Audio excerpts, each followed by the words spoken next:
Hello everyone, X-Walk Hill Bethelite here.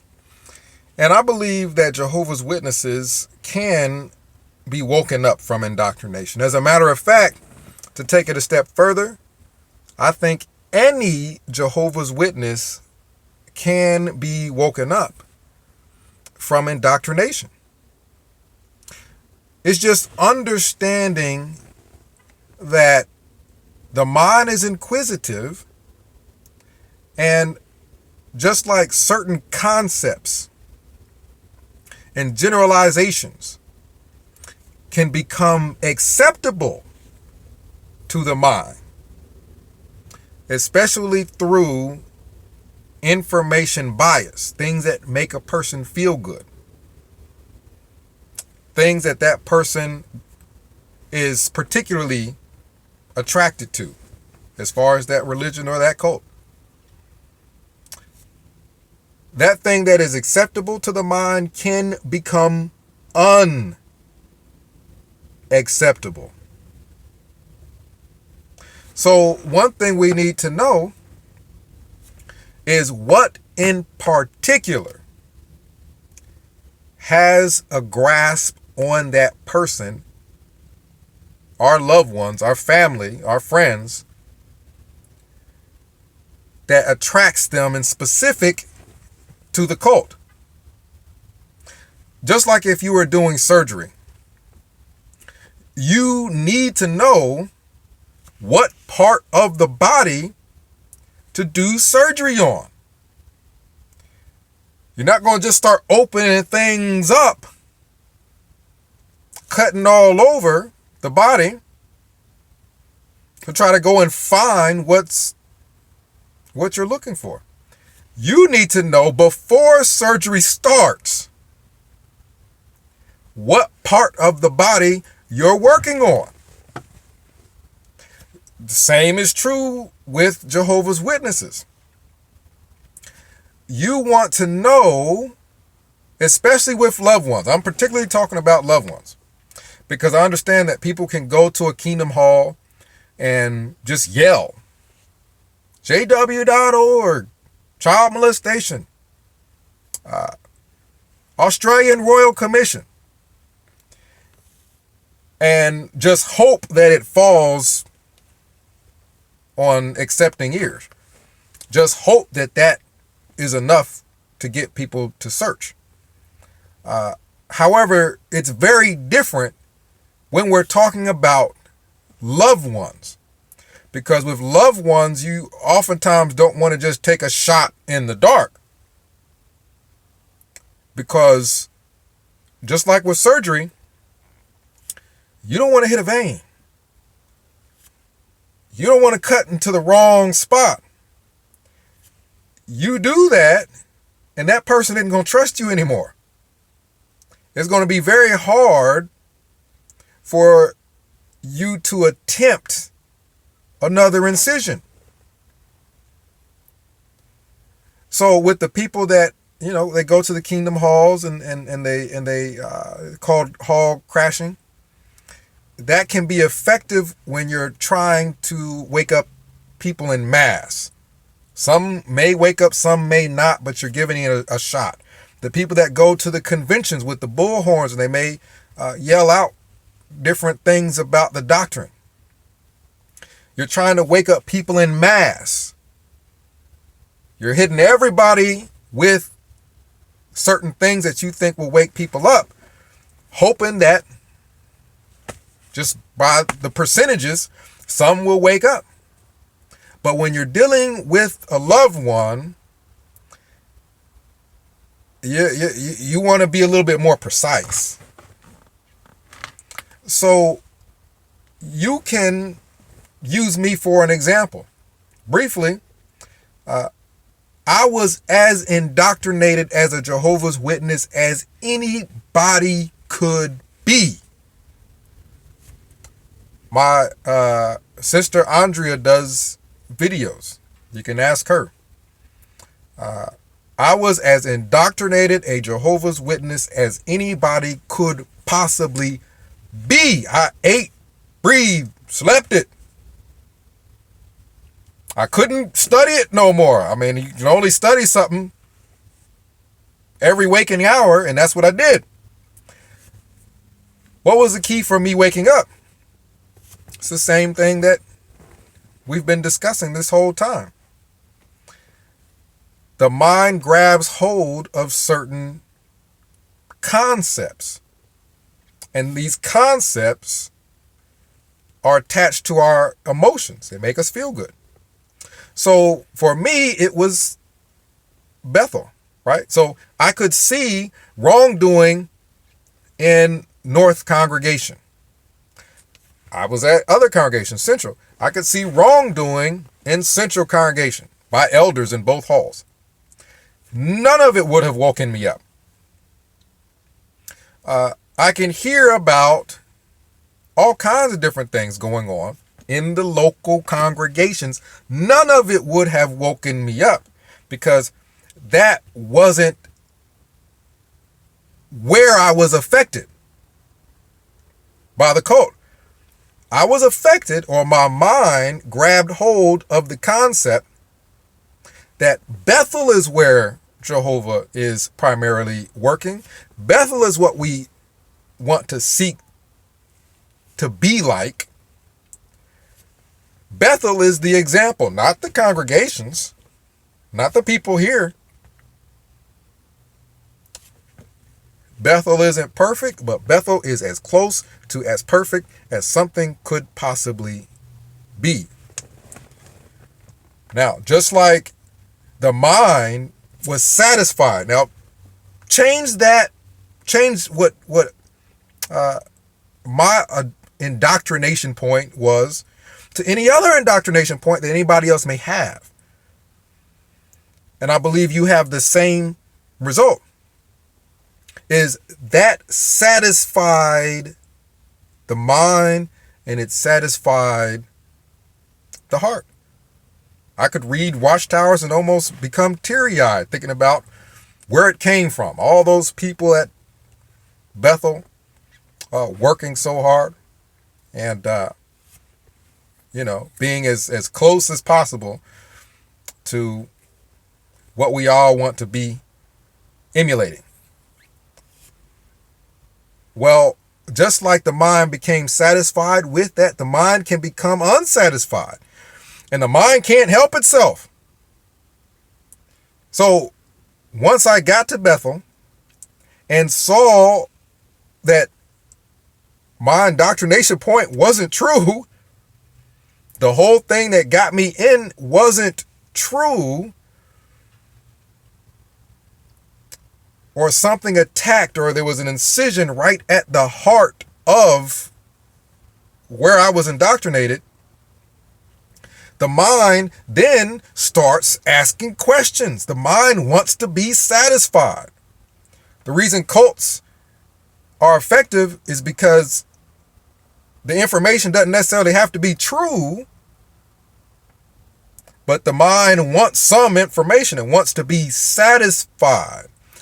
My mind became unsatisfied. I had to figure out what was going on here at Bethel. Racism at Bethel? Really? Come on now. That's something I can't ignore. Other things happened also. But racism, that's something I can't ignore. So that opened the mind up to searching for answers to satisfy the whole point of indoctrination, which is Bethel being the example for the entire organization. And that same thing can happen for other people. If you have a brother or a male and he is desiring becoming a ministerial servant, or wants to become an elder, or wants to become a circuit overseer, the mind is fixated on that. Everything else seems to fall in place. Everything else that the cult teaches seems to make sense based off of Jehovah's going to use me if I do all I can to be a servant or to be an elder. And I have seen it. I have seen people that you would never think would wake up, start to ask questions. The reason for that is because the organization is not satisfying them. If they want to be a servant or an elder, and the elders at their hall just don't like them, which happens a lot, for no real reason. They just don't like them, or they just don't want to try too hard to help this brother because they favor that brother. What was acceptable and what was satisfactory to the mind becomes unacceptable. It becomes unsatisfactory, and the mind becomes open to, why is this not satisfying me? That becomes a point in which you can speak to that person, but it's very, very important to figure out what the indoctrination point or points are for that person. Because if you cut over here, somebody comes to me, hey, this and this is going on in this congregation, that and that's going on in this congregation, and he's cutting in areas that it's not the indoctrination point for me.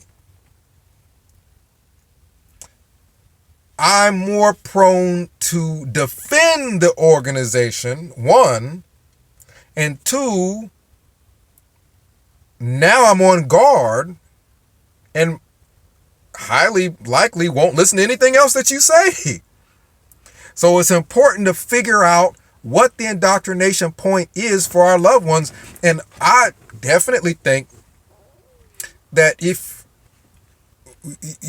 you're having conversation with a loved one that's a Jehovah's Witness, they love to talk about that sort of thing. So why not just ask them? What do you think is the most marvelous part about being a Jehovah's Witness? I mean, out of everything, what do you think excites you the most or draws you the most? Or what are you most focused on right now? They will most likely answer the question for you. There probably wasn't a day that went by when I was out in service that I wasn't talking about Bethel. What's your goal, Bethel? They will give you the answer. Now, I would ask multiple times. I would ask them on one day, oh, that's great. That's interesting. Maybe the next week, ask them a different way. See if you get the same answer. Well, he answered kind of Bethel to both of those questions. Let me ask a third time. Remember, you're being a physician here. You're almost performing surgery on the brain. You want to be sure. So you ask again in another way, what's the primary thing that excites you right now about the organization? What's your main goal? Third time, you get Bethel. Well, they just gave you the answer to their primary doctrination point. What they're telling you is that this concept excites them. This concept has grabbed hold of them, and they're willing to accept everything else that they see because this one specific concept has grabbed hold of their mind and their emotions. Well, then you know where to start. Oftentimes, once you figured that out, because that could be the easy part. Once you figure that out, It's a matter of being patient and waiting. You could wait for a period of time where that thing that they're so after is not satisfying them, and they start questioning, and they may verbally make it clear, like, man, this is the third circuit overseer visit and I'm still not a servant. They may give you the answer. And then it's just a matter of being skillful. When I was at Bethel, I called relatives. I called family members. Granted, these people were all indoctrinated, so they weren't looking to wake me up. But I verbally said, man, I gave hints that this was going on and that's going on, and I don't understand this and I don't understand that. I told some relatives that people that came in with me to Bethel, they ended up leaving in a couple of weeks. They didn't make it a couple of weeks. I'm basically telling people, this is not as easy as what you guys think it is. You can tell by what a person says what may be troubling them about the organization. And what primarily will trouble them about the organization tends to be connected to what the mind primarily has grasped onto. What primarily has got the mind fixated. And that's the weakness. That's the weakness for indoctrination, is because the mind is satisfied now, but the minute it's not, it's going to start looking for answers, for solutions. And that's where we come in. So it's about knowing the person, being skillful. Don't just throw all your cards out there. But, start opening discussion on that specific thing. And then you want to have some, you want to expose them to things. So, for example, if it's being a part of something that draws them, oftentimes with Jehovah's Witnesses, they don't always visit each other. They don't always see each other. That may be a part of discussion, if that becomes the draw. Once you ask the person, get an answer. More than likely, they'll tell you. So it's a matter of whatever that draw is becoming a question. There's a question now about that. With Bethel, I used to ask people about Bethel, but the biggest thing about Bethel was that you kept Bethel at Bethel. People wouldn't tell me. I was searching for answers about Bethel before I even went, trying to find out what it was like.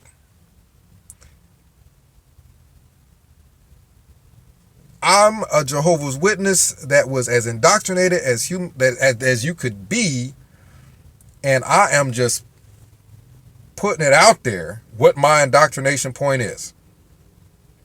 I'm just putting it out there. The main reason I'm fixated on this particular religion, because if Jehovah is using Bethel specifically, of course I'm going to be a JW. But if he's not, man, that opens it all up again. Paradise wasn't my indoctrination point. Seeing dead loved ones again wasn't my indoctrination point. Once Bethel topples, everything else falls to pieces.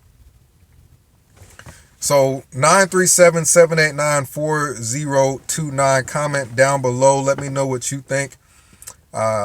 Again, just to summarize, the mind grabs hold of concepts, especially concepts that make that person feel good, and then the mind then accepts that concept, even though it's filled with errors. And cults use that. They feed people things that's going to make them feel good, that's going to make them accept everything else that the cult says. About to knock the thing out of my hand.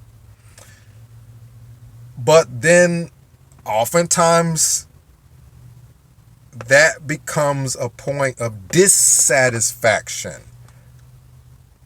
And once that becomes a point of dissatisfaction, oftentimes a person verbally makes it, they're going to talk about it. Their mind won't stop fixating on the issue. So then a person can skillfully start to open the person up to other possibilities. Start to expose a person to other things. Such as, being a part of a group. Well, this particular church over here has been, if you're in good, with JW relatives and you go to a particular church, which is rare. I'm just using this as an example. And you got church members over all the time. You got all these friends. They look over here and they see you not lonely, but yet they are. That's not going to satisfy the indoctrination point of this is the most loving brotherhood. Now the mind is not going to stop until it's satisfied. And you see that a lot with people who try to date outside of the organization and bring a person back in. The